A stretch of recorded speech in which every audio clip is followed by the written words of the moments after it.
반갑습니다. 내 가족의 사건처럼 하나하나 최선을 다하는 법무법인 이현입니다. 누구나 법적 문제가 생기면 심적으로나 경제적으로 큰 부담을 갖게 됩니다. 혼자서 해결해 보려 하겠지만 만족스러운 결과를 이끌어내기가 쉽지 않죠. 여러분의 정신적인 고통, 금전적인 어려움을 이해하며 이현의 법률 상담 시스템을 통해 도움을 드리고 있습니다. 의뢰인의 문제는 하나의 사건이 아니라 한 사람의 삶이라는 마음으로 면밀하게 분석하여 해결의 실마리를 찾아드리겠습니다. 자, 그럼 오늘의 주제인 초등학교 학폭위에 대하여 함께 알아볼까요?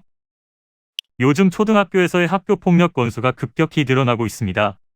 학교폭력의 실태를 살펴보면 여전히 폭행이나 상해와 같은 신체적 폭력이 가장 많은 수를 차지하고 있지만 SNS를 활용한 사이버 학교폭력이 꾸준히 늘고 있어 이제는 정서적 폭력도 절대 가볍게 넘어갈 수 없는 수준이 되었습니다. 초등생들 사이에서도 중고교생 못지않은 괴롭힘이 발생하면서 징계 수위를 둘러싸고 소송까지 이어지는 사례들도 있습니다. 징계 수위가 논란이 되었다는 것은 학교폭력위원회의 처분이 있었다는 말입니다. 초등학교 학폭위 절차는 실제 심의 과정이나 결과가 중고교생들과 다른 점이 있을지라도 적용되는 절차는 같은데요.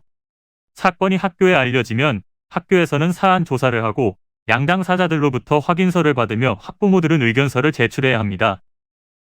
사안 조사 후에는 학폭위가 개최되어 사실 확인 및 질의응답 시간을 가집니다. 이때 의견 진술도 가능하고 이와 같은 소환 조사가 끝나면 심의 결과는 서면으로 통보됩니다. 그러나 경미한 사건이라면 피해자 측의 동의가 있을 시 학교장 선에서 마무리하며 생활기록부상에도 9가지 징계 처분 중 1호에서 3호가 내려진 경우 의뢰는 기재가 유보됩니다.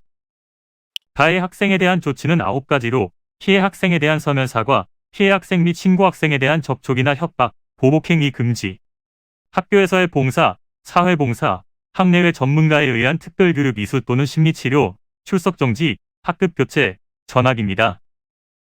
초등학생 학폭위가 열린 경우 이는 의무교육 과정에 해당하기 때문에 퇴학 조치는 이루어지지 않는다는 점 참고해 주시기를 바랍니다.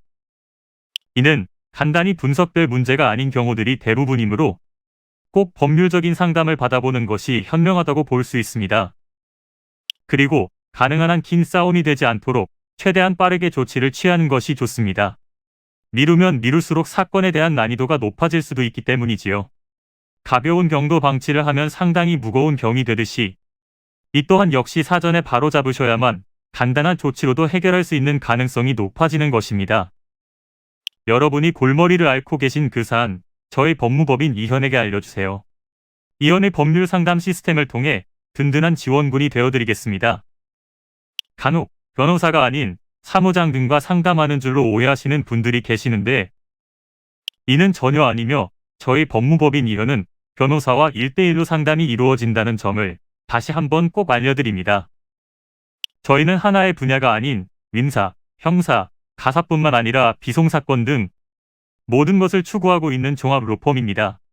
가장 궁금해하시는 사건의 해결 가능성과 해결의 키포인트, 예상되는 문제점과 해결 방안 등을 총망라하여 종합적인 시각으로 안내해드리고 있습니다.